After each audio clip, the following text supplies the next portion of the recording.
Hello, world. Here I am. I'm back. So thank you for joining. I missed you guys. Today we're having a discussion about settlements.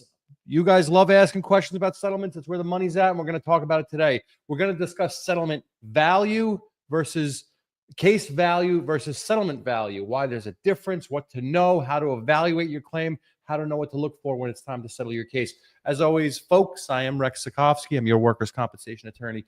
If you have any questions, post them here. We're talking settlements. If the questions are on point, I'll try to nail them while we're going along here. Otherwise, at the end, I'm going to try to get as many questions as possible. But away we go. Let me get the slides up here. Where'd you go, slides? There you go, slides.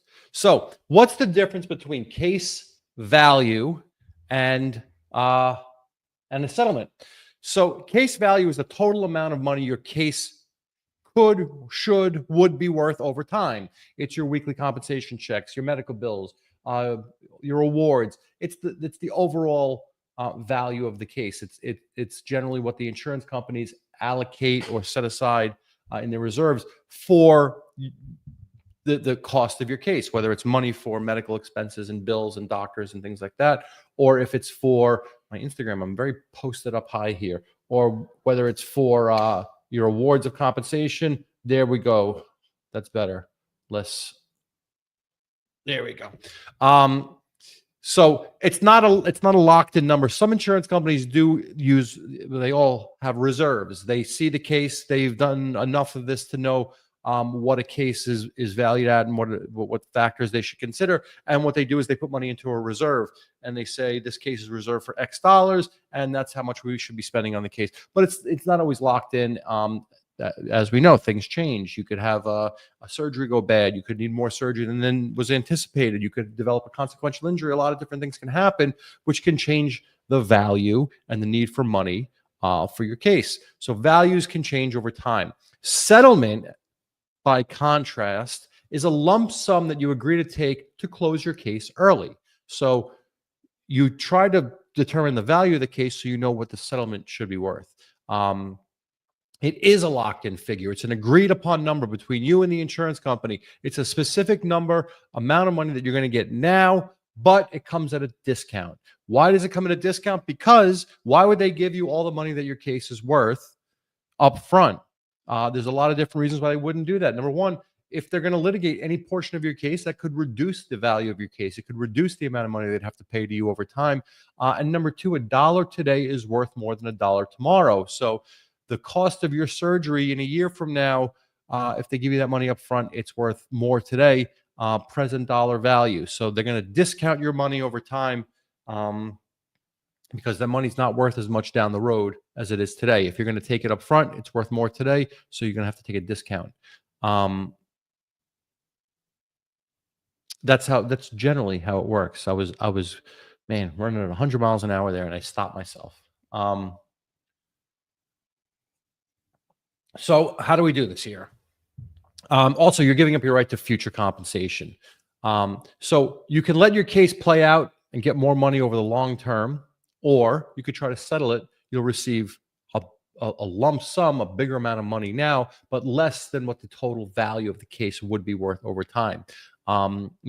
It's a lot easier to figure these things out when a person's been classified, or usually it's classifications where we're considering money like this, where a person's entitled to X amount of dollars over a period of time. And it really depends on what your rate, your percentage of disability or loss of wage earning capacity would be to determine what that length of time is. But we've gone over this before. For instance, a 50% permanent disability gets you compensation for 300 weeks. 300 weeks is 5.77 years, 5 3/4 years. A 75% disability gets you 400 weeks of compensation, 7.7 years. So, think about it. If you owe your buddy $100 a week for the next 5 years, maybe it's worth it to you. What would that be worth? Let's just do the math here. $100 a month, $100 a month times 12, I think it's $60,000 or $6,000 times 5 years is $6,000. So let's just say you borrowed money from your friend and you agreed you were going to give him $100 a month for the next 5 years, you would owe him $6,000. Well, that $100 today, think about it, the price of gas, the price of eggs, the price of all the things that are now we're talking about. Price of gas, call it $3.50 a gallon today. In 5 years, is gas still going to be $3.50 a gallon? No, it's going to be $5 or $6 or $7 a gallon. So that $100 is worth more today than it's going to be worth 5 years from now. So maybe your friend is going to say, look, you don't have to give me $100 a week for the next 5 years, which would be $6,000. Maybe you give me $4,000 right now, $3,500 right now, and I'll go away. Why? Because that dollar is worth more today than it's going to be tomorrow and the next day and the day after that. So the present value of money is such that they want a discount. Okay, so like I said, you can let your case play out over time. And listen, there are people, there are clients. This is a personal decision, especially in cases where you're classified and things like that. It's a personal decision as to how you want to handle your case, whether you want to get paid out over time, take a lump sum of money, or what have you. I've had clients say to me, "Look, and the reasons have run the gamut of you can't even imagine." But people come to me and say, "Look, I like getting a check every 2 weeks. It allows me to budget myself better. I don't spend frivolously." I've had clients say, "If you give me a big check, I'm going to blow it on stupidity, and don't get me a big check because it's just going to get wasted. I'd rather get my weekly amount." We see it sometimes with older people. They say, "I'm on a fixed income. I'm on Social Security. My comp checks that I'm getting, they play in nicely with my weekly, bi-weekly, monthly benefits I get from different sources, and I like keeping it that way. It makes things easier for me, and that's fine." But you can also settle your case. You could take a lump sum of money, which is less than what you would get over the long term, but you would get it right now, and you just got to figure out and do it the right way and try to maximize that. And we're going to explain that in just a second. See, the questions are coming in. Drew is here. Natalie's here. Well, it's just Angie, but I'm so happy Angie's here. You guys are great. We're going to get to some of your questions in just a few minutes. How is your case value actually calculated? So I need water. Very parched today. We had a couple TikTokers and YouTubers reach out to us. One of them came in today. Love you guys. Thank you for coming in. How is your case value actually calculated? Well, number one, it starts with your average weekly wage. This is the foundation of your claim, your benefits, the amount of money you're entitled to, your average weekly wage. It's based upon your earnings before the injury. So average weekly wage by statute here in New York State is an average of the 52 weeks preceding your accident date. It's the 1 year leading up to your accident. If you got hurt on November 12th, 2024, well, they're going to look at your gross weekly salary from November 12th, 2023 until November 12th, 2024, and they're going to average it out. If you didn't work a substantial portion of the year, they'll ask your employer for a similar workers' payroll. This is where your lawyer really shines by doing math and figuring out the numbers in the best way to benefit you and get that number as high as possible to show how high your earnings were, because the higher your average weekly wage, the higher your compensation benefits. Workers' compensation pays 2/3 of your average weekly wage up to a statutory maximum. And every year, the maximum rate of compensation fluctuates based upon the state average wage. So it fluctuates. It goes up every year because inflation and whatever. I've never seen it go down. And they've been doing that since, I know I'm looking over here. I have a cheat sheet on the side of my desk here with the average weekly wages for every year. But 2010, they've been changed. It's been every year changes since 2010. So average weekly wage is the first factor used to calculate your the value of your case. 2/3 of your average weekly wage up to a statutory maximum. Then we factor in your overall level of disability. How disabled are you? Obviously, the more disabled you are, the higher the percentage of your disability, the more money you're owed in benefits. Now, this is where we reach the crossroads here. And the person that was just in here earlier, our new TikToker, I was going over this exact thing. This is where we have to now distinguish injuries. Do you have schedulable injuries or non-schedulable injuries? And as we discussed in the past, schedulable injuries, arms, legs, hands, feet, fingers, toes, vision, and hearing. Those are schedulable. What does that mean? The state government, in their infinite wisdom, and it seems to have been working. Here's the schedule. If you think I'm lying to you, this is the actual chart that I made 100 years ago and I still use to this day. The state government has determined the value of each of those body parts: a hand, an arm, a leg, a foot, each of your fingers, each of your toes, vision, and hearing. There's a chart that values those things. What does that mean? If you have 100% loss of use of an arm, if you lose function of an arm or you lose the arm, you're entitled to 312 weeks of compensation. If you lose function in a hand, total loss of use of a hand gets you 244 weeks of compensation. Total loss of a foot, 205 weeks of compensation. So those body parts each have a value.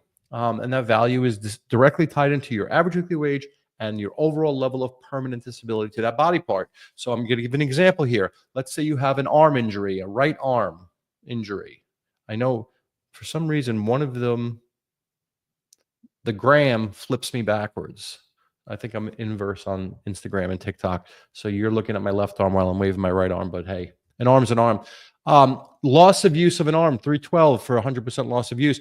Let's say my doctor says I have a 25% loss of use of my arm. And let's just assume for the purpose of this example that I earn $900 a week. So how does that work? Well, 25% loss of use of an arm gets me 78 weeks of compensation. And if I was earning $900 a week at my job in gross average weekly wage, my rate of compensation is 2/3 of that. 2/3 of 900 is 600. I'm entitled to 78 weeks of compensation at $600 a week. I'm entitled to $46,800 less any payments I've already received. So if you're out of work for a period of time and you're getting paid for your lost time, they are going to deduct those payments and take credit for those payments at the end of your case. So this is the example I always give, and we've discussed this 100 times in the past, and I'm never going to let this go. Why it's sometimes usually better to go back to work sooner rather than later. Go back to work as soon as you're able, because the sooner you go back to work under this example, the sooner they stop paying you weekly compensation because you're back at work. And not only are you not getting weekly compensation, which is at a discount, it's $600 a week under the best set of circumstances, and it could go down from there if you're not totally disabled, but you're back at work and you're earning your salary, which is more. Yes, it's taxed and comp isn't taxed. I got lit up this morning in the comments that I was replying to when I was checking everything out. Comp's not taxed and your wages are taxed. Yes, that's true. But you're back and you're earning your salary, and that salary is not going to get deducted out of your comp award. So if in this example, the person who has a 25% loss of use earning $900 a week, if they are out of work for 10 weeks and they are getting $600 a week, well, their $46,800 is now worth $40,800 because they're going to take credit for those 6 weeks that they paid you $600 a week in workers' compensation.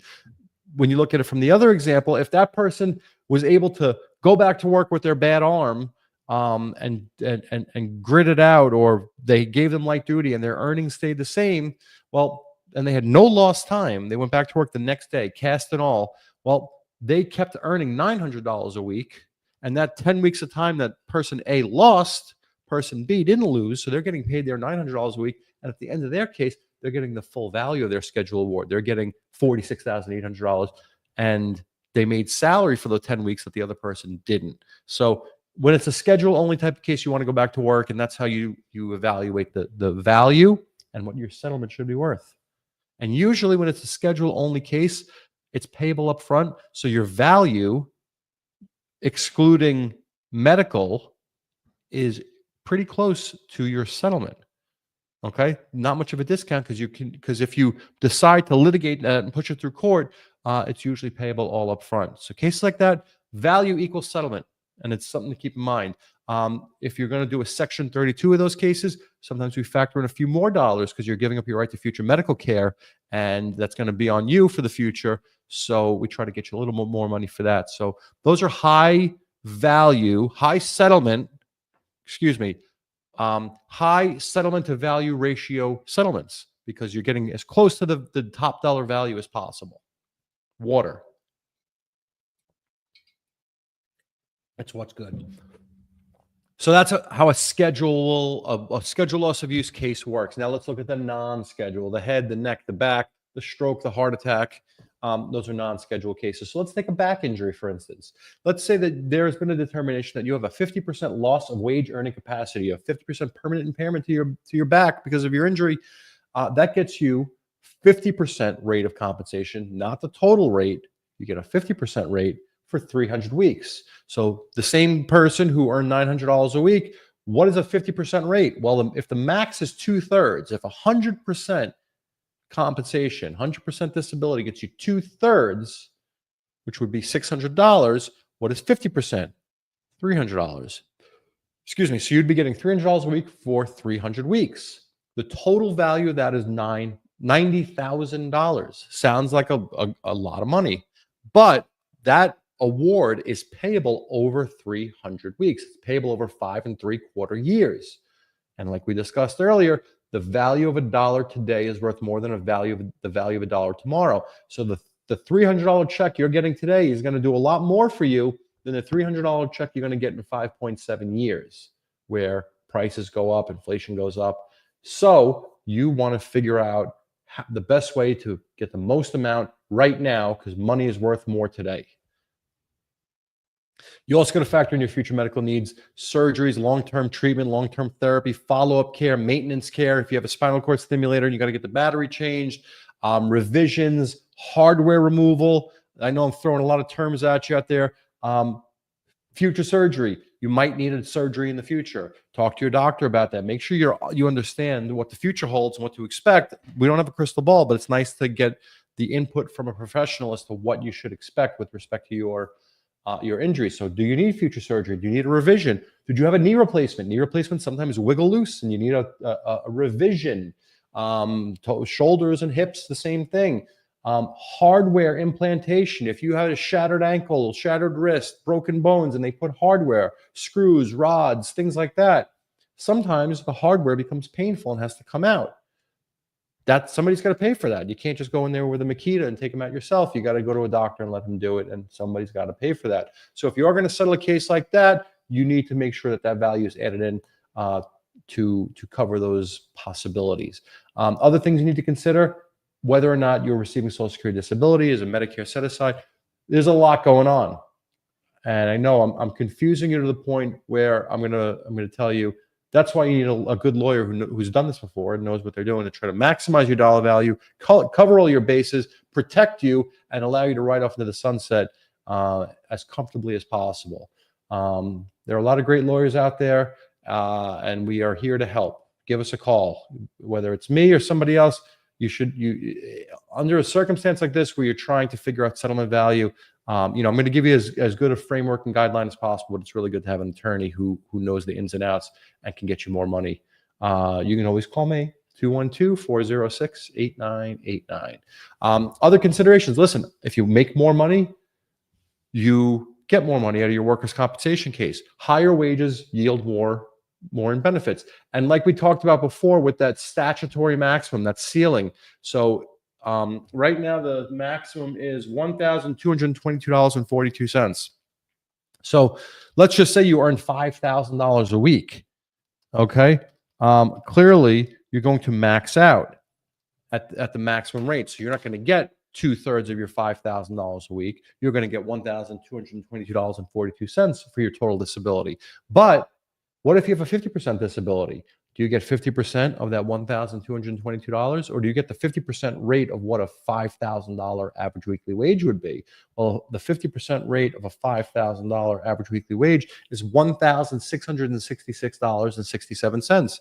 You don't get that, but you still max out. So if your average weekly wage, and this is why it's so important to prove your average weekly wage, because it brings that threshold up, and you might be able to get the max rate of compensation for your date of accident, even if you have a 50% disability. If you earn $5,000 a week and you have a 50% disability, you're getting the same as somebody else who has a 100% disability. So very, very important to properly calculate your average weekly wage. It's foundation block number one. It is the keystone. It is super important.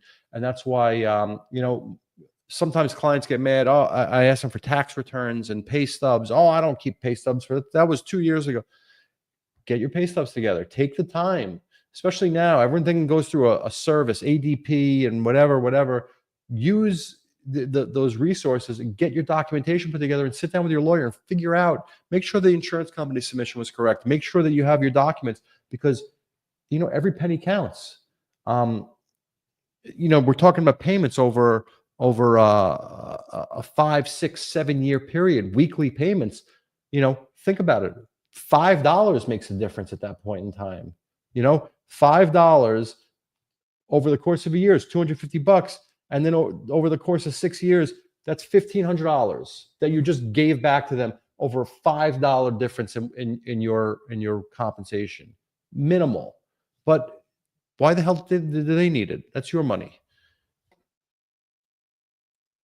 Moving right along. Why do settlement offers come in lower than case value? So like we just discussed, you're accepting less overall in exchange for getting money now. You want it now, you're going to have to take it at a discount. Usually, and every insurance company is different. And they all have their different formulas for figuring this stuff out. But I've seen the discount as much as 40%, getting 40% of what the overall value would be worth. I've seen even lower than that in terms of offers. I'm not saying that people accept them, but the range generally 40 to 65%, 70%, somewhere in there.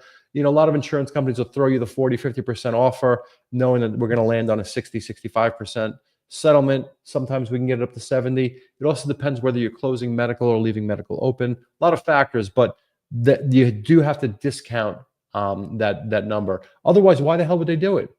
Why the hell would they do it? If they're going to have to pay you this money over time, why give it to you all up front? They'd rather just sit there and hold on to it and pay you your weekly, biweekly checks and just move you along. And why would they give it to you all up front? It's worth more today.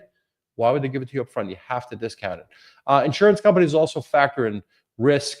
You could get better. You could go back to work. You might need less treatment down the road. You would presumably need less treatment down the road. You would presumably get better, but you might get better than they expect. So there's a risk there to them as well.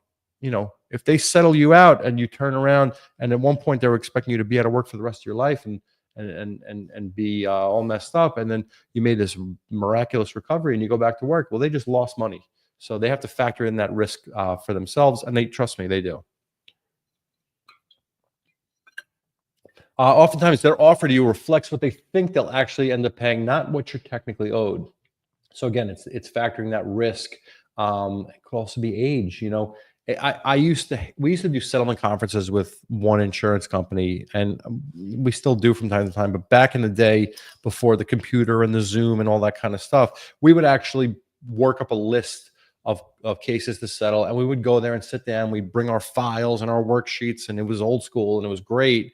And we would work out cases. And one thing that I always dreaded was when you get the guy who's 60, 65 years old, late 50s even sometime, the insurance company would say, okay, we're going to do this and this and this. And, oh, we have to get a life expectancy examination or a life expectancy report done.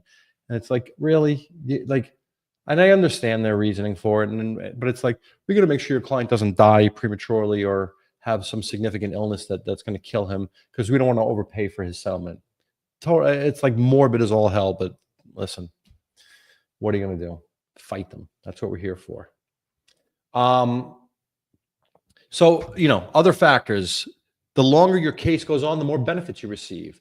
So the value shrinks. I know I don't want to name names with insurance companies because people jump on that bandwagon and tell me how horrible they've been to them. But there's one insurance company that will say, they make an offer, $150,000 offer, and the client says, "Oh my God, that's too low, and I'm not taking that." And da da da da da. And then 6 months go by, and they go $130,000, and the client says, "They're going the wrong direction. They're supposed to go up if they want to get me to settle. They're going down."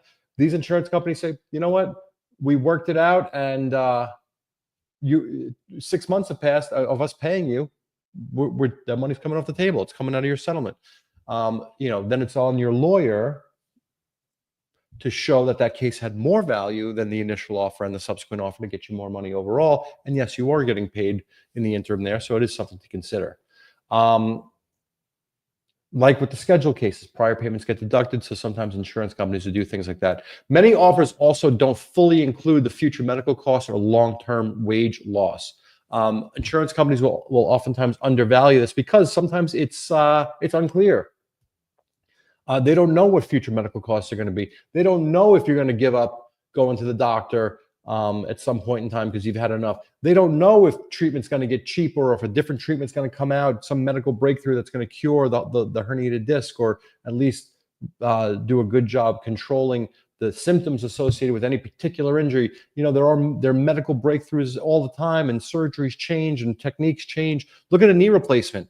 I mentioned this before. I was talking to an orthopedic surgeon who said when he first started doing surgery, you'd schedule a knee replacement for the day or two, one in the morning, one in the afternoon, and now he says he does 4 or 5 before lunch.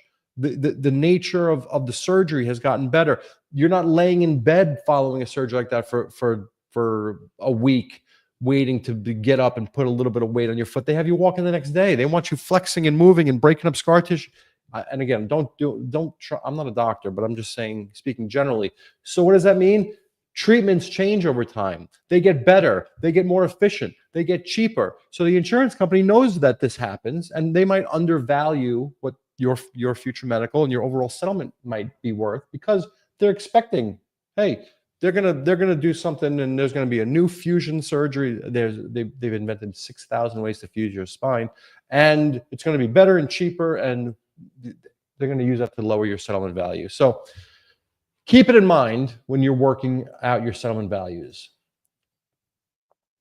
How can you tell if the settlement offer is fair? How can you tell? You call your lawyer, you call me, and you say, is this crap fair? Because I want more money. And that happens all the time. That's fine. And that's what we do. That's what we like to do. I love helping people like this. The offer is made, you know, I can't begin to tell you. An insurance company will send me an email, send me a text if it's somebody that has my number. We'll call, we'll whatever, get in touch with us and say, hey, we're offering you this amount of money. And I'm obligated by law as your attorney to notify you of an offer that's been made. I always tell everybody, even if they offer you $10 to settle your case, I got to tell you about it. I got to convey that offer to you.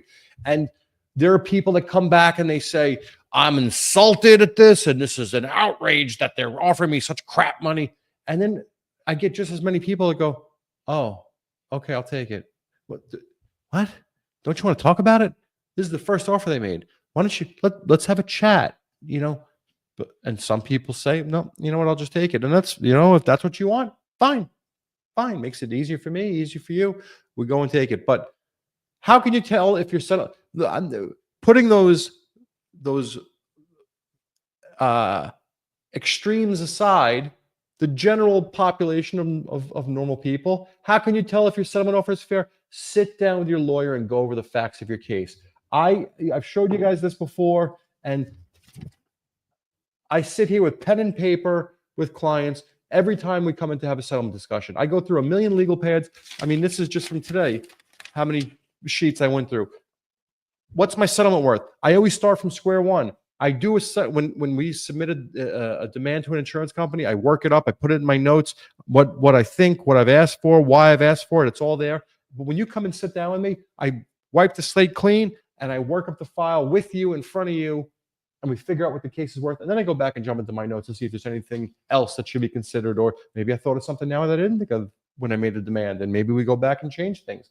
So talk to your lawyer. Have a sit down with your lawyer and go over what he thinks, she thinks, you think is a fair settlement.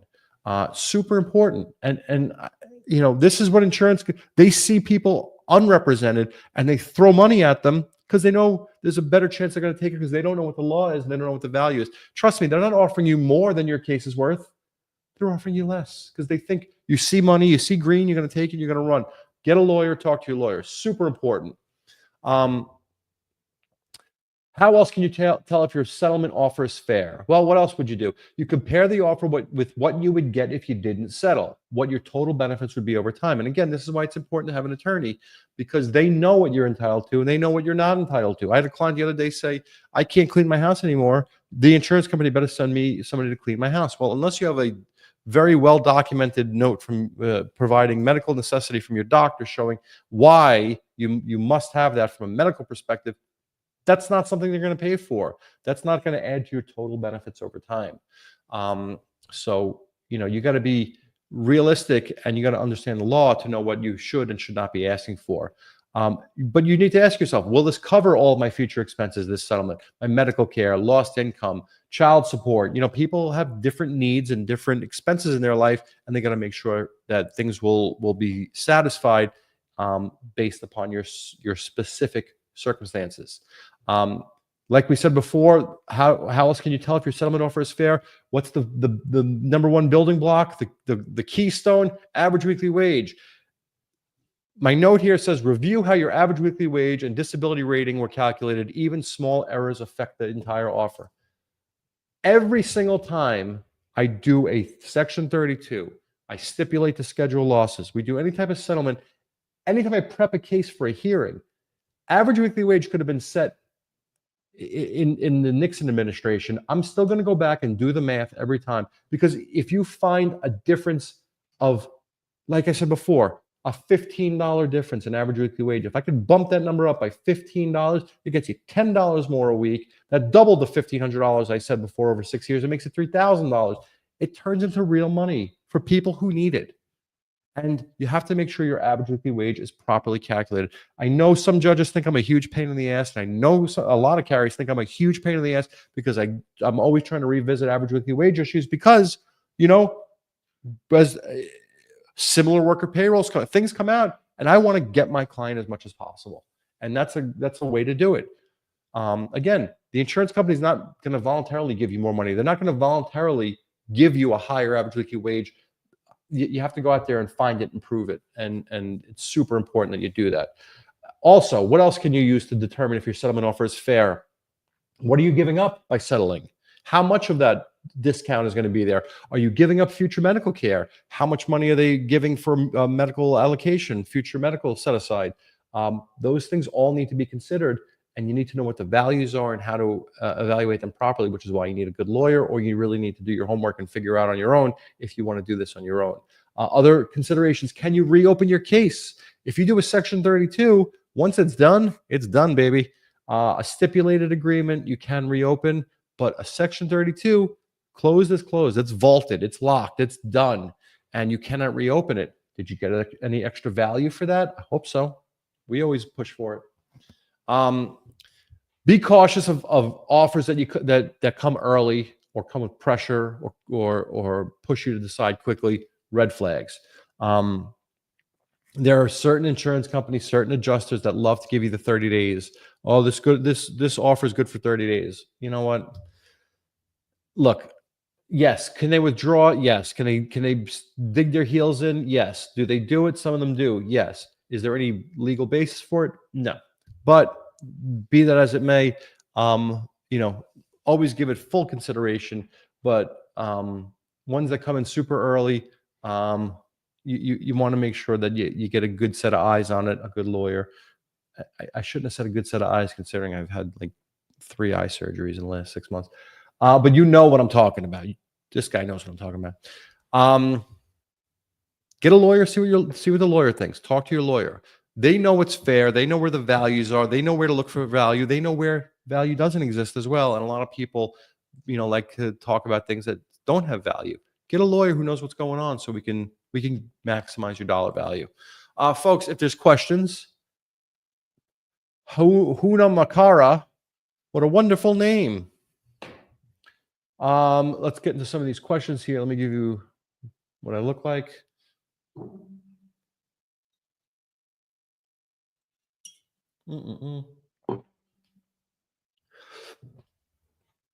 Neji how are you?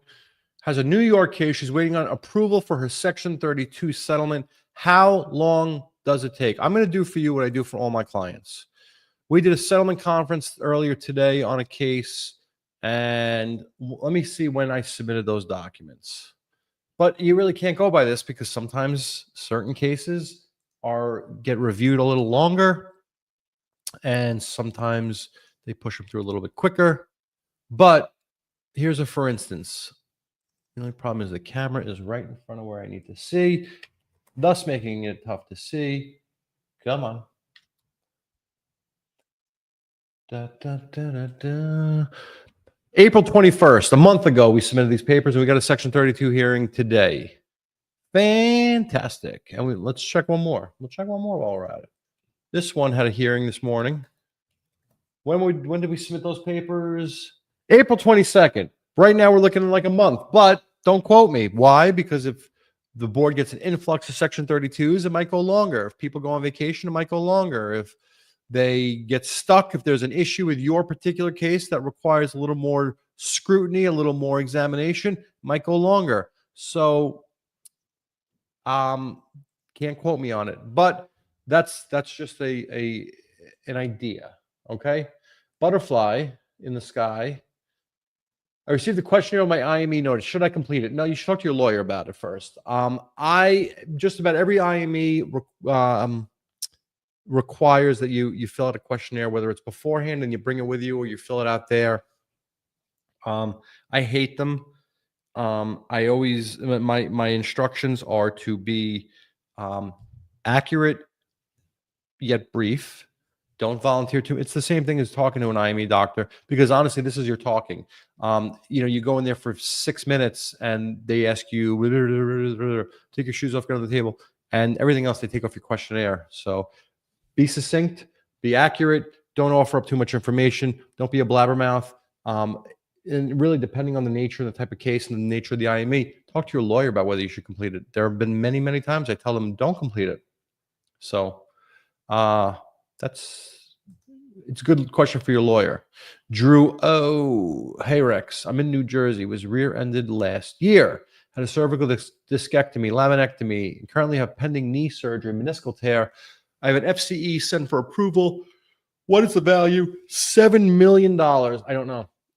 What did we say the cornerstone? And you're in New Jersey, so I don't know what the cornerstone, the keystone, the linchpin, I don't know how they evaluate a case in New Jersey. Every state's different. But I don't know your average weekly wage, so I couldn't even use New York law to figure out what your case is worth. And you have an FCE, a functional capacity evaluation, which is what I understand to be the equivalent of a permanency evaluation. How do I know what your case is worth if I don't know what your permanency evaluation results were? That's very important. But Drew, also had my third party submitted discovery question end of April, and insurance has until November to answer. I truly wanted my workers' compensation end of this year. It's if they're sending you for an FCE and looking to find some permanent disability, you might be just about there, my friend. Talk to your lawyer. I hope you have one, because if you have a third party, you should have a comp attorney as well. If you don't, you need help, give me a call. And you're waiting for an appointment for a neurologist because you're still dealing with nerve damage, you got troubles, my friend. But yeah, talk to your lawyer. Get valuation and timing ideas from your attorney so you know what to expect. Natalie, hello Rex. New York comp judge reserved decision, agreed with insurance doctor that I have no further disability. My doctor said I have a 75% disability post 4 injections and I'm still treated with PT. So they took testimony and the judge went for an RD, a reserved decision. I have a new procedure coming up next month. What will happen to my settlement? And what will get my nerve burn? Will get my nerve burn next month. What will happen if I qualify for settlement? If the doctor says the judge says you have no further disability, that really hurts the value of the case. If you get a surgery or things like that, that could increase the value of your case, because you are entitled to compensation of the total rate following a surgery. Generally speaking, it's not etched in stone. But I also don't know what all of your injuries are. If you have this back problem, but you also had 2 blown out ACLs and 2 fractured ankles, the value of your case might be sitting in schedules, like we discussed when we first started talking. Schedules, there might be more value in the schedules than there is in the back. So, there's different factors you need to consider here. Do you have a lawyer, Natalie? That's really the big thing, because that's who's going to answer those questions. If you need help, give me a call, 212-406-8989. Had a sneeze, didn't come. Angie, 2 knee surgeries. The second was meniscal scar. Went for a follow-up and was told that I would need a knee replacement in the future. I was told I definitely need knee replacement. However, not right now. I'm 54, scheduled MMI. How does this play out? Also cheated of weekly pay. They finally corrected. Angie, they're being tricky about the back pay they owe me. I've been on comp for almost 2 years. Knee replacements are a big consideration when it comes to settling a case. You have a knee case and somebody comes to your lawyer or to you and they say, oh, you got this really bad knee injury. You want to settle? We'll give you $100 grand. Well, I'd love $100 grand. If your doctor, I just had this conversation with somebody yesterday. If your doctor is recommending knee replacement surgery, you need to be super careful how you settle your case. Why? Because if you do a full and final Section 32, you are stuck potentially paying for your own knee replacement surgery from your medical set aside. You don't want that. If you need knee replacement surgery down the road, if you're young, if you're in your 40s, 50s, 60s, if you're at this, everyone's different. If you're at a stage where your doctor says you don't need it now, but you might need it in 5-10 years, well, then you are going to want to try to either let your case ride its way through court, let the judge make a decision on schedule loss of use, or stipulate to a schedule loss of use. You might not want to do a Section 32 that's going to close the case permanently, because then when that knee replacement surgery comes back around, who's going to pay for it? Medicare not going to pay for it. Your private health insurance company, if they know you had a comp case, is not going to pay for it. And if they don't know you had a comp case and you're trying to pawn it off on them, well, you're doing a bad thing, my friend, and you could get in trouble for that. And we don't want to get in trouble. We want to get out of trouble. We want to get things better, not worse. So knee replacement, any joint replacement, anything, and like we said before, hardware removal is another big consideration. If you had hardware put in, hardware can become painful and uncomfortable. And I've seen it with clients. They have screws in their wrists or they have rods put in. Well, over time, and I've seen it on people. You could see the heads of the screws poking through their skin, not poking out, not breaking the skin, but you could see the outline of the head of the screw, or things like that. And it gets uncomfortable for people. We had a client who had screws put in her elbow, and when she would drive, the way she would put her arm on the armrest in her car, it would push right on that screw and it would drive her crazy. Hardware removal, she had to have the screw taken out. The screw's done its job. The bones have healed. It doesn't need to be there anymore. If it doesn't hurt, they usually leave it there. Why cut a person open and do surgery unnecessarily? If it ain't broke, don't fix it. If the screw's not bothering you, they leave it alone. But if it does bother you, it has to come out. Somebody's got to pay for it. Spinal cord stimulators. You got a spinal cord stimulator put in. 10 years go by. You got to change the battery. Somebody's got to pay for it. So you got to be super, super careful. If you're going to settle the case, make sure you do it properly. Use a settlement that's going to suit your needs. And if you're going to close your case out permanency, make sure you get value for those big medical bills that they're going to avoid by settling your case. Richie Chop. If you don't settle, will you have to keep seeing IME doctors? Potentially, yes. And if you do settle with what we've discussed before as an indemnity-only settlement, you might still have to see insurance company doctors. It's a necessary evil, my friend. Rafa, how about if a semi-truck, is it semi or semi? I call it 18-wheeler. I have this debate with my Midwestern friends all the time. Semi-truck chemical spill on my car and in my face. What do I do? Well, you got a chemical spill. I mean, here in New York State, it's handled like any other injury. So your lost time, causally related lost time, should be compensable as long as you have medical documentation of a disability. And now we're talking about facials. We've discussed facials in the past as an award. If you have any permanent facial disfigurement, you're entitled to additional compensation. You're potentially entitled to additional compensation for permanent disfiguration on your face. It's from your collarbones up to your hairline, ear to ear. And let me see if I get that muscle going. Hold on. There it is. This muscle, your sternocleidomastoid, anything. So it's got to be in the front of your face. And if you have a receding hairline like myself, so if you get a scar up here, your hairline's back here, that's a facial. Facials are, I believe they're still $20,000, anywhere from $0 to $20,000 based upon the judge's discretion. They take all the considerations of your age and all sorts of things, and how bad the scar is.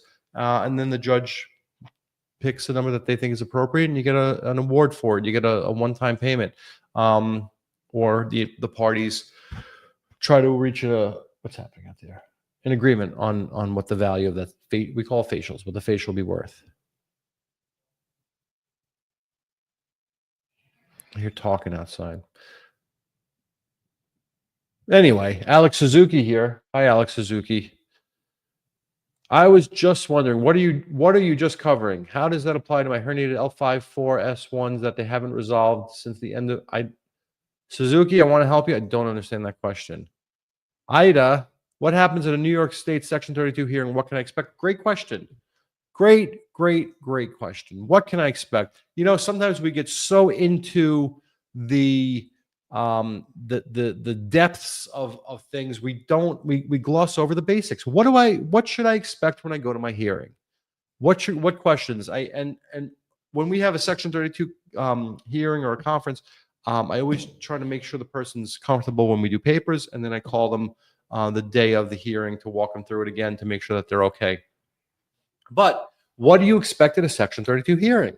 The judge is there to make a determination as to whether or not your settlement is unconscionable. The judge is not there to make sure that you got the most amount of money that possible. The judge is not there to make sure the insurance company is saving the most amount of money they could. The judge is not there to make sure that the judge's sole job is to make sure that the terms of the agreement are not unconscionable, that they wouldn't shock the conscience. So what does that mean? You might, if you agreed to a low dollar value, but if your case was worth 50 grand and you agreed to take 10, I don't think a judge is going to find that unconscionable. They might think you're not the brightest bulb, but it is what it is. Unconscionable, shocks the conscience. So that's what the judge is looking to do. So what do you expect at a hearing? You're going to sit down with a judge, with your attorney, with the insurance company's attorney, and they're going to walk you through the terms of the agreement. And they're going to walk you through different things that you need to understand and confirm with the judge that you've understood before the judge is going to approve that settlement. And one of the things that is a requirement of every settlement, every Section 32 settlement here in New York State, there's a video on YouTube. It's almost as good as my videos on YouTube, but that one's a requirement. Mine should be a requirement. Theirs actually is a requirement. If you Google New York State Section 32 video, it's a little cartoony type of video. It looks something like a Bluey cartoon, but you'll see it up there. And they have it in like a couple different languages with subtitles. But you have to watch the video. So one of the things they're always going to confirm is, did you watch the video? And some judges will ask you the questions. Some judges will allow me to ask the questions. And I always do something along the lines of, sir or ma'am, when you came to my office on April 15th to sign paperwork, did we also watch a video about settling your case that was produced by the Workers' Compensation Board? And inevitably, 1 out of 10 says, I didn't watch a video. Yeah, you did. I make sure you watch it because it's a requirement. But if you watch the video now, that might help you gather some expectations about what's to come at your hearing, because it's the same stuff. But they're going to go through the terms of the agreement. You understand that you're settling your case for X amount of money. You understand that the attorney's fee is Y amount of money. You understand that you're closing your case permanently. Do you understand, ma'am, that there's a 10-day waiting period? Another big aspect of the Section 32 hearing that's often forgotten, the 10-day waiting period, the cooling off period. If you're settling your case with a Section 32 and it gets to a hearing and the judge approves it, that doesn't mean you get a check the next day. It doesn't mean the decision gets issued the next day. It means you now start a 10-day cooling off period, 2 weeks for you or the insurance company or any party to that settlement to change their mind. A Section 32 is a very serious decision. You are permanently closing your case. And if you're going to do that, they want to make sure that you've given it full consideration. So not only do you have to take the time to think about it and let your lawyer negotiate it and get papers done and sign papers and then wait for a hearing. Once the hearing's done, you still have to wait and give it some more thought because they want to make sure that you're doing the right thing. So they're going to walk you through all these factors. Another big factor they bring up is child support. And some judges will chuckle when it's a 25-year-old, and it shouldn't matter that it's female, but you get it. But they'll say, ma'am, do you owe child support? Ha, ha, ha, whatever.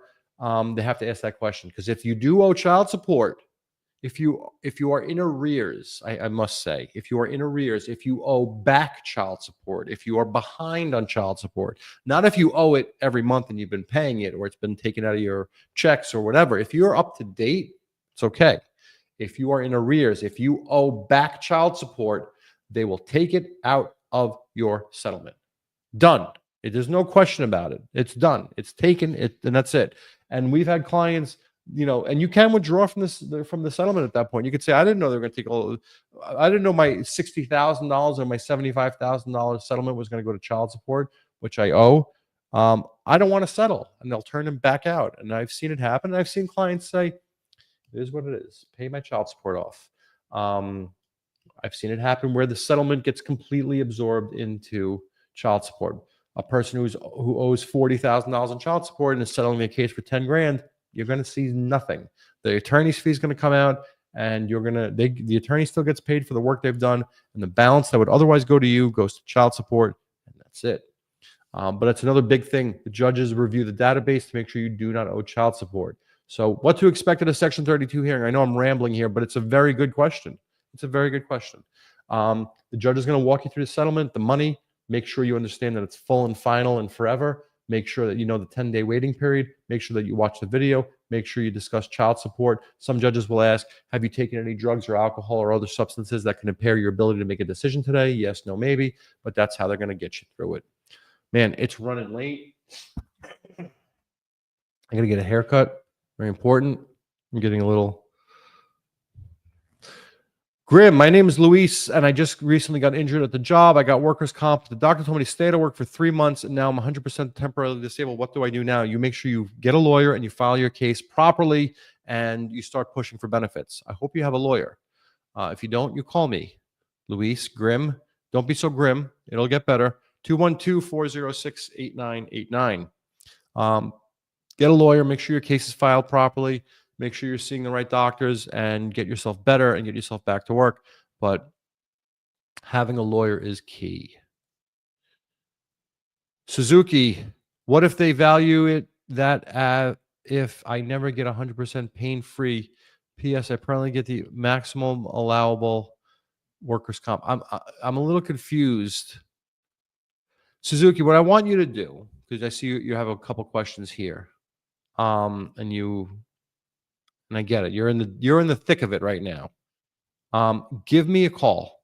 Give me a call tomorrow, Monday. Call me 212-406-8989, and that goes for anybody that has a question. Give me a call 212-406-8989.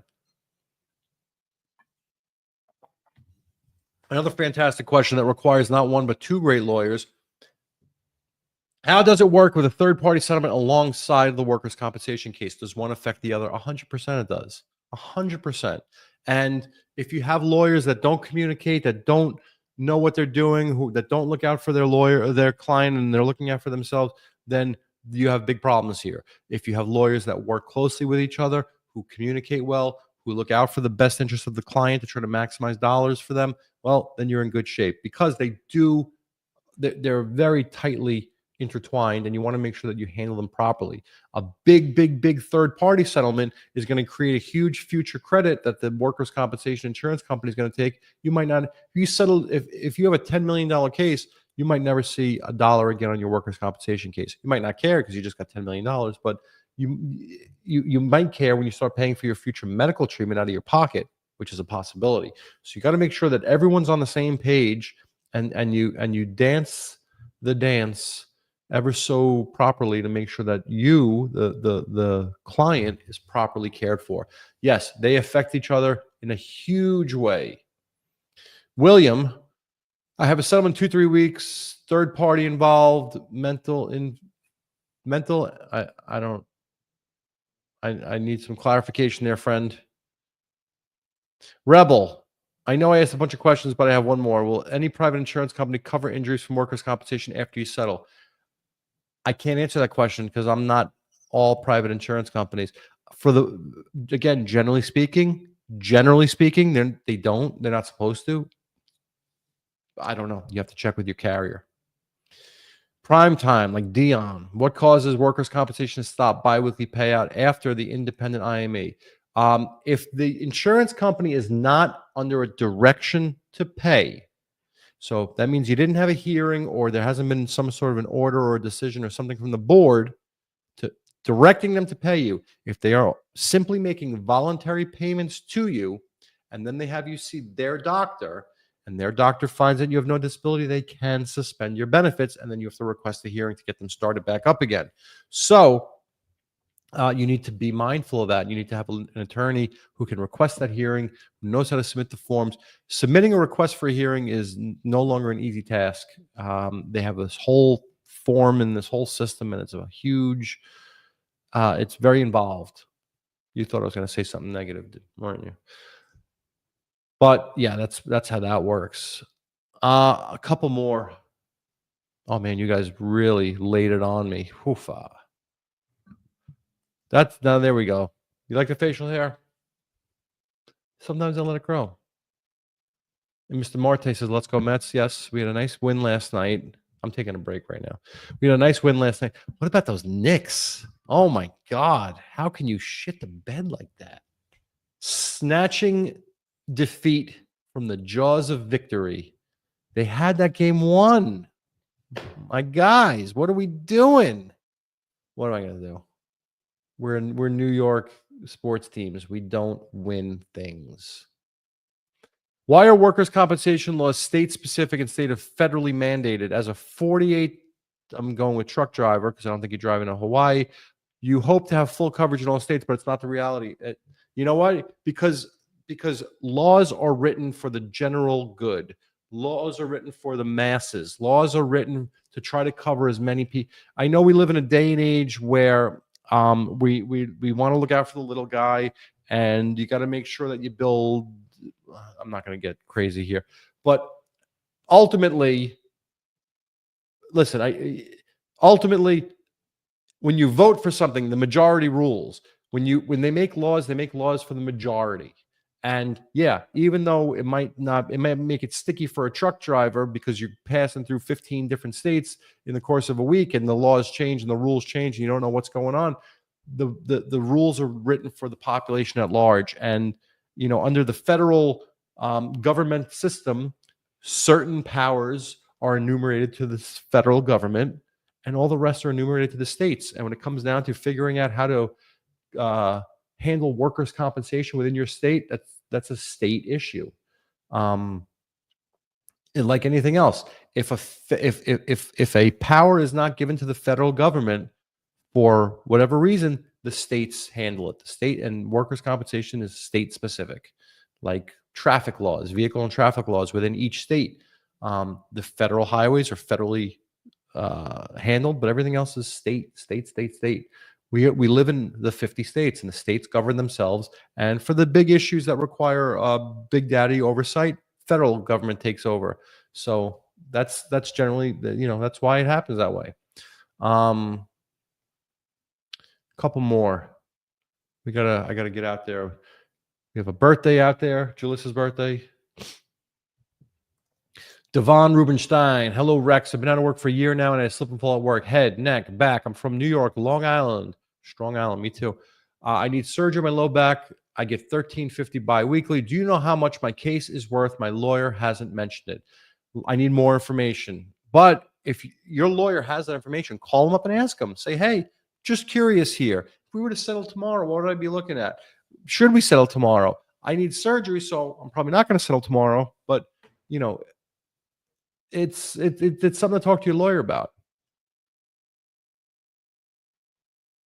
Just Angie, I appreciate you too. I really do.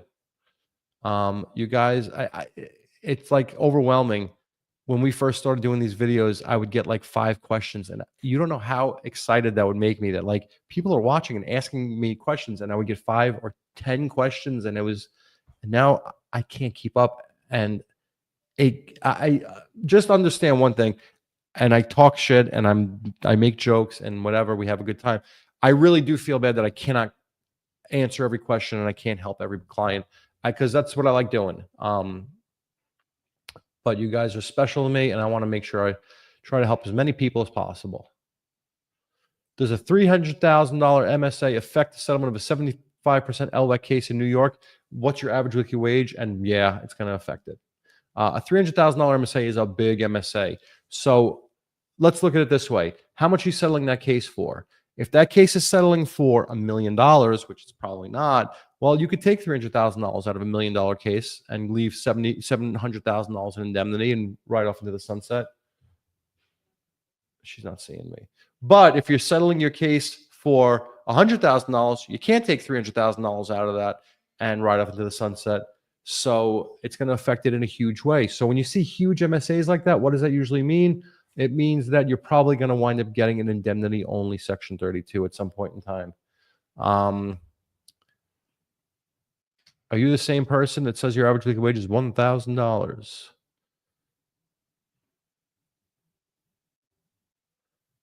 All right. I see just Angie was helping out. Raphael 809. Thank you for helping each other. And that, you know what? And now I've been seeing more and more of that, not only here, but in the comments on the YouTube videos. You guys help each other out. It's fucking great. Hey, people helping people. Hands holding hands. Sweet Caroline. Good job, guys. No, it's a beautiful thing. If you like what you have to hear, please hit like, subscribe. We've been doing very well helping people, answering questions. We get calls all the time, people calling up, hey, I had a quick question. What do you think of this? And I try to do everything I can to help people. Listen, it takes time out of my day, and I'm happy to do it. I'm happy to help. And I'm just sorry I can't help everybody, but call me. If you have any questions, give me a call. Tony D has questions about his TTD, temporary total disability, and TPD, temporary partial disability. Does it come out of PPD? No, it doesn't come out of your PPD benefits. They don't take credit for prior payments out of permanent partial disability awards. They take credit for prior payments out of schedule loss of use awards, Tony D. So if you have a schedulable injury, worry about it. If it's a head, neck, or back case, don't worry about it. I hope that answered your question. That was actually a good question. You worked me up. Gold star for my man. Thank you. Thank you for all that you do, because you guys, I had a $600 plus average weekly wage, and ChatGPT. Oh, sorry, my sunflower seeds made me burp. ChatGPT recalculate my base. I'm going to be honest with you. When I see ChatGPT, I cringe. And I understand that AI is the wave of the future. I understand that it's a fantastic thing. You need to. I don't know. I don't trust it. I don't use it. I haven't heard. I've heard that it's useful. I've heard that it's helpful, but I've also heard of bad things that come out of it. We've had attorneys getting in trouble submitting briefs and documents based on ChatGPT results. So I don't know. Call me if you have a question. How about that? Call me. 212-406-8989.